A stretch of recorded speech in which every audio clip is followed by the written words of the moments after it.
Welcome to My Life, Tanya Applied, with Rabbi Simon Jacobson, a journey into the deepest teachings of Torah and their application to our personal, emotional, and psychological lives.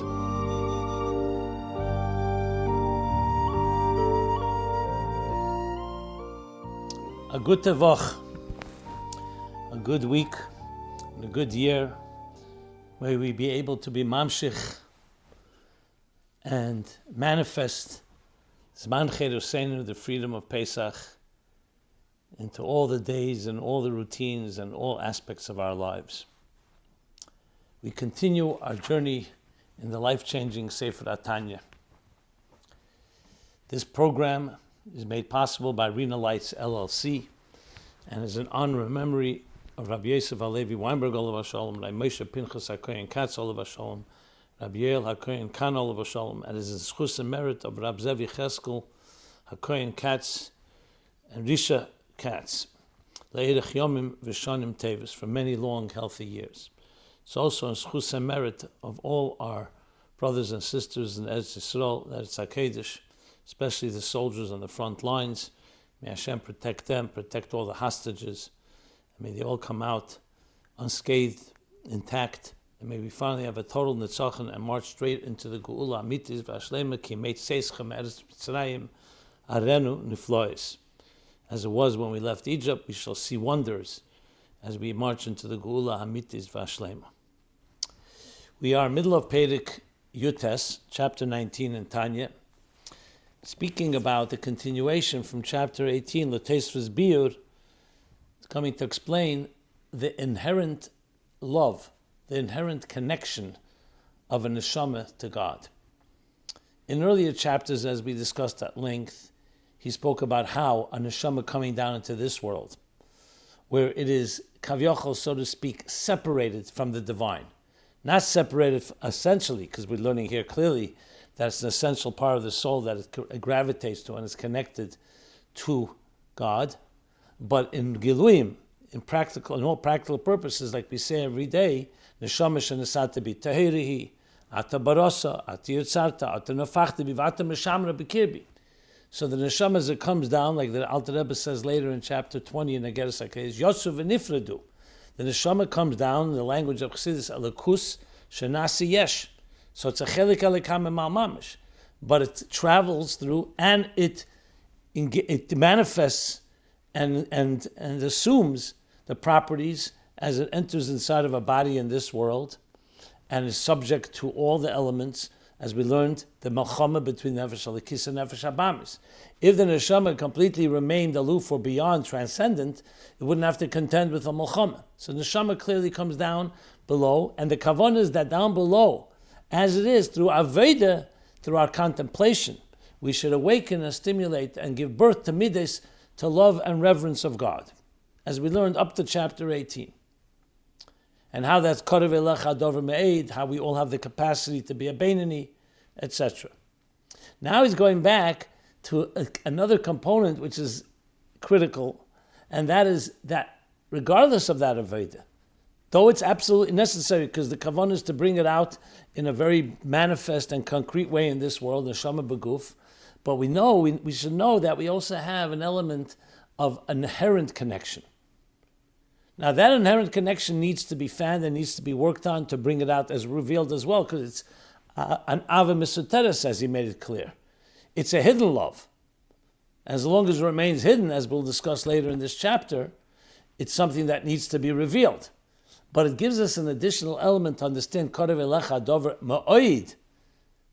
Elecha meaning everybody, even someone who cannot contemplate, and therefore cannot awaken even Ava B'Talumes Liba, even the idea of feelings that it's worthy of loving God, but still has this inherent, however dormant, love within him.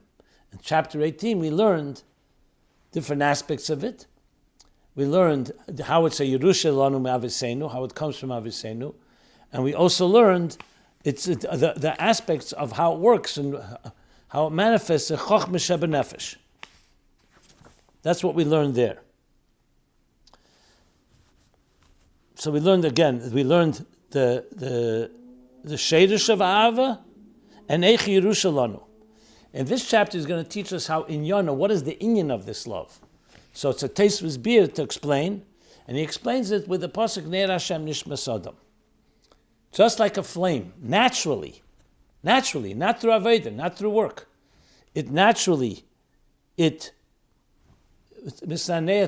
It's constantly moving and flickering to reach upward to its source and to expire and leave the wick in order to connect to its soul, to its source, I should say, to detach itself from the wick and to connect with its root. So too, a neshama is like an air, that it too, as he said, that even though the flame will become eis flame, it'll lose its identity, because it no longer will be a burning flame.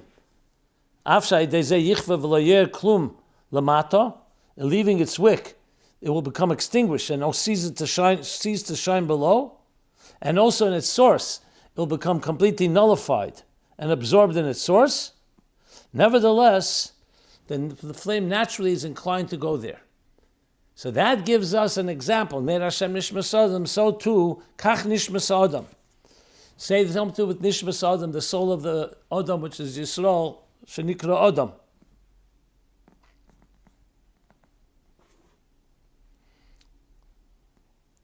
And the same thing with the Chinas Ruach v'Nefesh. Not just the Neshama, but also Ruach v'Nefesh. Remember, there's Nefesh, Ruach, and Neshama, meaning also as the Neshama comes down to lower levels, like we mentioned. Neshama is usually Ata Varosa, Ata Yitzarta's Ruach, Midis, and then comes down Ata Nefachta Bi, that is Nefesh. So even when it comes down to those lower levels, Chefza, V'Chashka, B'Tiva, Liporid, Lotzes Min HaGuf. It yearns and naturally desires to be separated from the body, like the flame being separated from the wick. And to leave it, Udovik, B'Sharsha Mekeda B'Hashem Chayachayim Baruch. So to attach itself with its root and source in the God, the giver of life, the life of all life.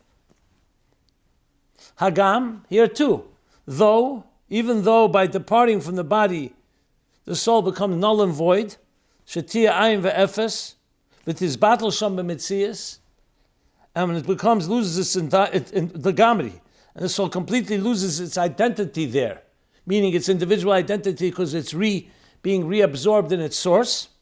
V'lo yishar mimeno me'uma, and nothing would remain of it.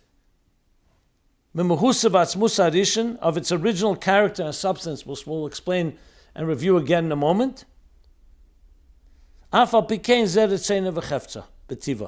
Nevertheless, this elevation, this being absorbed, this departure from its identity below, is its very nature. It's its natural will and desire. Here he adds the word mimuhusa, vatzmusa rishon. By the flame, he doesn't add that, because the flame, take, is a physical fire, a physical light, and that it loses everything as it's absorbed in its source. But that's what it wants. It wants to be connected to its source, which is not light. It's, you say the Eish, the very essence of fire, the very archetype of fire. By Neshama, you can't say that, because the Neshama, even as it comes down below, remains a chelik elikam mal mamish. So you could say nothing remains of it as it comes down below. But something remains. What remains? The fact that it's a divine entity. Now so then seemingly you can say, so what's the chiddush here? Since it's going back to its very source and it remains in its entity, it's not really losing its identity. Yes, it's losing its identity as a separate entity, as a neshama below. The question is why? Why is it ready to do that? And remember, the neshama is what? Is yearning to become part of its very source. And the answer is because that's what the neshama is. That's its very nature. So it's like a flame in the sense its very nature is to connect its source.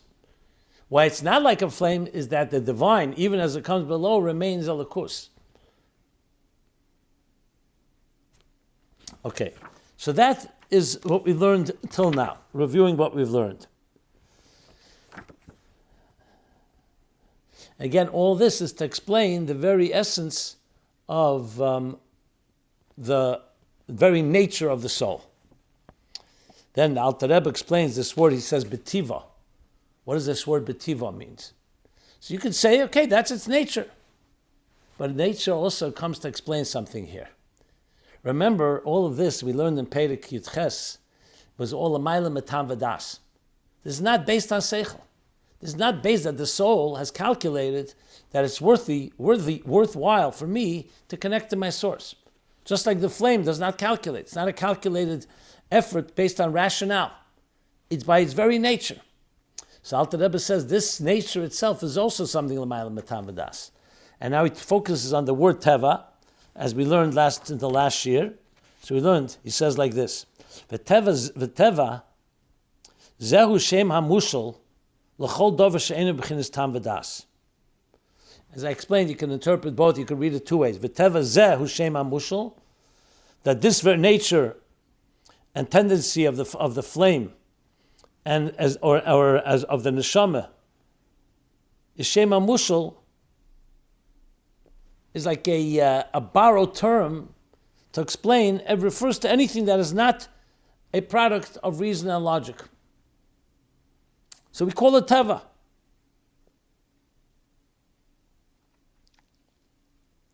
Which initially you could just say, okay, teva, that's its nature. But here nature is therefore focusing, that Alter Rebbe is saying, this element that it's higher than seichel is actually means it captures an element of the divine that's higher than the structure of intelligence. So he says, v'gam kana kavana, here too, when we say, sherotzim b'chefet ze b'nefesh, is betiva, it's the nature of the soul, this desire and will and desire, to be absorbed in its source, is natural. It means it's not a product of seichel, of reason and ein b'chinas tam v'das, of reason and logic. V'seichel musar gemuvn, and a graspable and rational logic. Or it could say seichel musar gemuvn, a understandable intelligence. Rather, it transcends and is beyond logic and any graspable or intelligent rationale. So now we understand in Yonah, what is the very defining property of a neshama's ava misoteres, his dormant love, is this intrinsic, super-rational desire of the soul to leave the body and connect and reunite and be absorbed in its source and godliness. So when we talked about in chapter 18, there he was discussing that it's a Yerusha, an inheritance, and discussing the root of this love. Where's the root of the love? Chochma. Now he's explaining the very nature, the very feature, you can say. The defining property of this, and that is this nature like fire, like light, light of fire, that it naturally craves and yearns and desires to be absorbed in its source, even though it loses its independent identity. So someone wrote to me a question, what would happen if we only had the first 17 chapters in Tanya where we explained we'd only have the ability to contemplate and give birth to emotions of love and reverence. But we wouldn't have this ava misoteres, this chochma shebenefesh, the super-rational, like we called it, the bridge between conscious life and the super-conscious divine. What would happen if we didn't have that? So the answer, hypothetically, because we do have it, would be that you could reach profound levels of love and reverence, of ava and yira, but ultimately it would be connected to the soul as it stands as a separate entity. Like a separate entity, and the soul coming into our body comes to appreciate through contemplation godliness and comes to want to be absorbed in it. What this adds is that we actually have a very natural, like a father and a son, like he explained in chapter 2 in Tanya, that we are very part of the DNA of a neshama is godliness.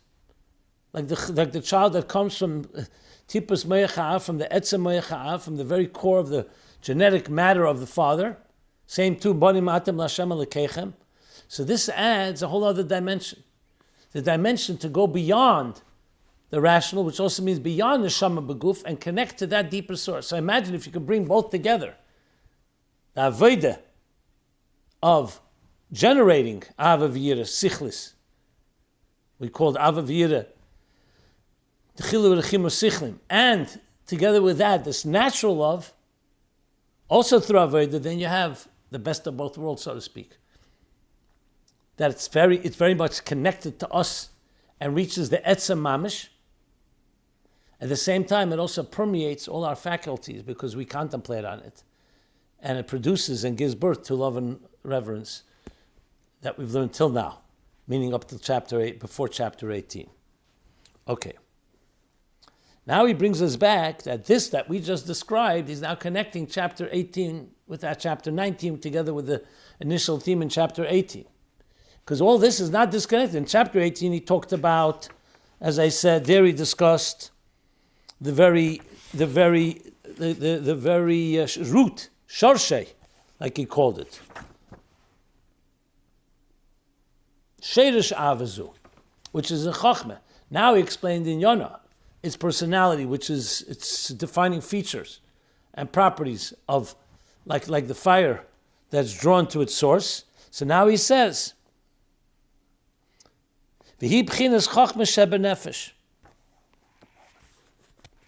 And this is the level of Chochma shebenefesh that we've been discussing.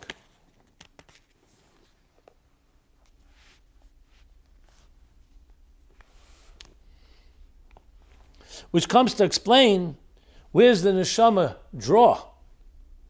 This personality, so this takes us back. Now we describe what the personality is. It's like a fire, but you could ask the question, where does it come from? What's the root of it? That brings us back to what we learned earlier. That why should it be that way? Because there's a Chochma shebenefesh, shebo ein sof baruch hu, in which resides the infinite divine. If there was no Chochma shebenefesh, then the nefesh would not be like a fire, like Neir Hashem Nishmas like a flame. Then the neshama would come down and maybe be somewhat restless, but not to the point of its desiring to want to be completely encompassed in its source. To understand why a neshama is taka like a ner, like a candle, that's because there's Chochma shebenefesh, and in it resides Ein Sof Baruch Hu. So as the neshama is down below a soul inside of a body, it remains always uncomfortable, restless, like the flickering flame, always seeking to connect back to its source and be absorbed in it. So you talk about Bina shebenefesh, we learn that's already contemplation that comes through a rational process. But Chochma shebenefesh, as we learned, Koyachma, is the bridge between the conscious, it's the Mokar HaSeichel. So on one hand, it's the beginning of conscious intelligence, but on the other hand, it's only the source of it, because it's manifesting super consciousness. And that super consciousness is the experience of a higher reality. Take away Chochma shebenefesh, we have a ceiling. We reach as far as we can reach with Bina, like we said before, through our efforts. Our efforts go that far. It's critical to have that because that's the internalization and the integration within us. That's on our terms. But if you want to experience the highest levels of the transcendence of the divine, that's Chochma. That leads us into that world because Chochma has in it Ein Sof Baruch Hu because of its bittul.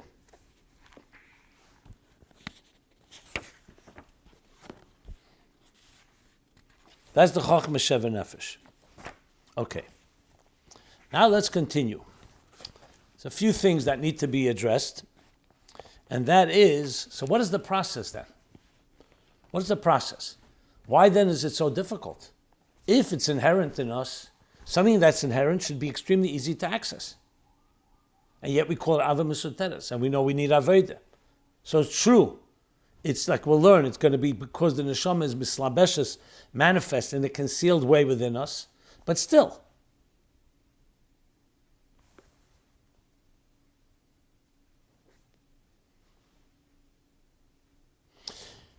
Secondly, how does this manifest in the fulfillment of the purpose of our lives?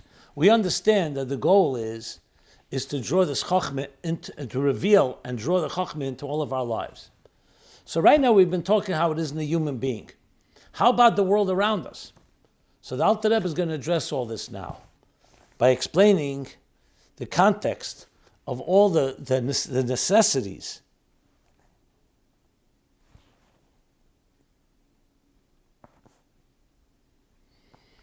that are necessary to transform ourselves and bring out this Chochma Shebenefesh, this bittul, and reveal the Ein Sof Baruch Hu, the higher presence, a higher reality within our reality. And to do so also in our Chelke Ba'olam, in the world around us. So the Alter Rebbe now expands the discussion that this Chochma Shebenefesh is actually in everything in existence that's connected to Sitra D'Kedusha. And this is what he continues, he says.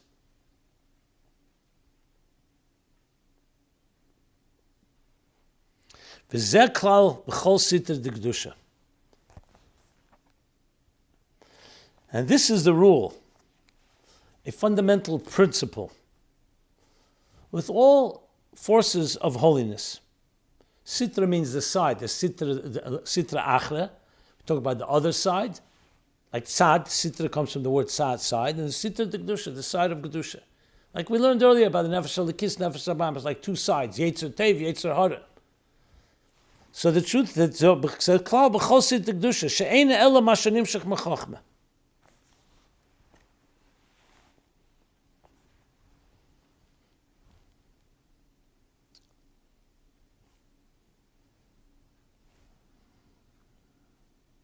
That the side of Kedusha, everything that's associated with Kedusha, is exclusively derived from Chochma. And this is going to explain how we actually transform our lives from a mundane life into a holy life. So remember, the word Kedusha in general comes from the word Prishus V'Avdala, Rashi says. And other commentaries. To separate yourself. But the end of the day, which means to separate yourself from the mundane, from the profane, from chayil, and enter into the world of Kedusha, to sanctify a material world. But the ultimate Kedusha is not just what we do, because as far as we can go that far in separating ourselves. What's the ultimate transcendent state from the mundane? That's Elokus, Ein Sof Baruch Hu. So Chochma is really that bridge that helps sanctify everything, ourselves and the world around us.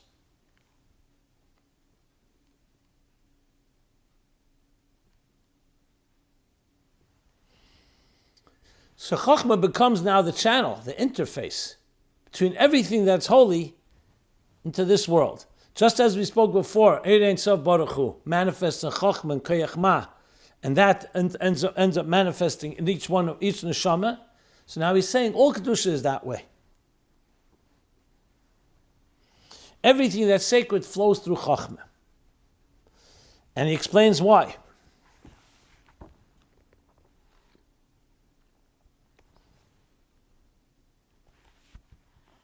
Shenikra Kodesh Elyon. Because Chochma is called Kodesh Elyon.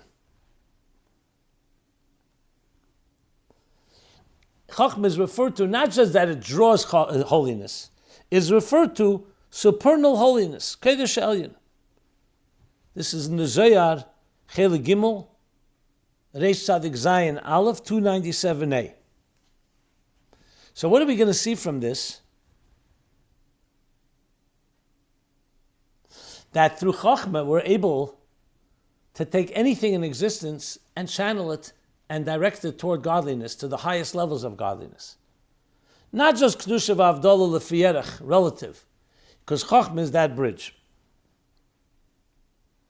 So it's Nikar Kodesh Elyon. Why? Why is it called Kodesh Elyon? Which is like the etzem of Kedusha, the very core essence of holiness. Habotel b'mitzias b'Ein Sof Baruch Hu hamalubish bay.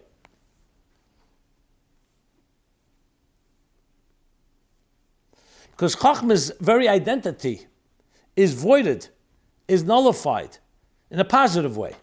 Similar to what we spoke before, how a flame gets absorbed, Chochma is absorbed, Ein Sof Baruch Hu hamalubish bay. the infinite light, the divine, that's present within it. Ve'eina dover b'fnei atzmei. Canal. And it doesn't sense itself as being an independent entity at all from God, as we explained earlier, when he spoke about Chochma. So you talk about Bina, and you talk about the Mides, Chesed, Gvura, Tiferes, and all the other faculties. Obviously in Atzilus, they all feel they're saturated, completely defined by the divine. But still, there's a sense of a certain identity. Chochma is that place, like he says, like he continues, this is why it's referred to Koyachma, the power of what? Because Chochma, even though you could say it's the spark of an idea, once Chochma becomes Seichel, but always something elusive about it. Like, where did that come from? That bridge. And furthermore, Chochma leads us to experience a reality greater than our own. So Chochma is that bridge between the Yesh and the Ayin. Koyachma. And that's why Chochma has that power.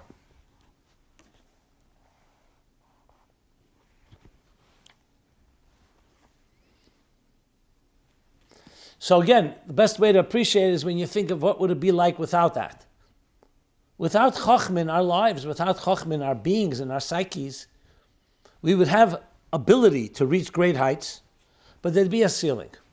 Chochma, because of its suspension of self, like we discussed in previous classes, Bina says, I understand.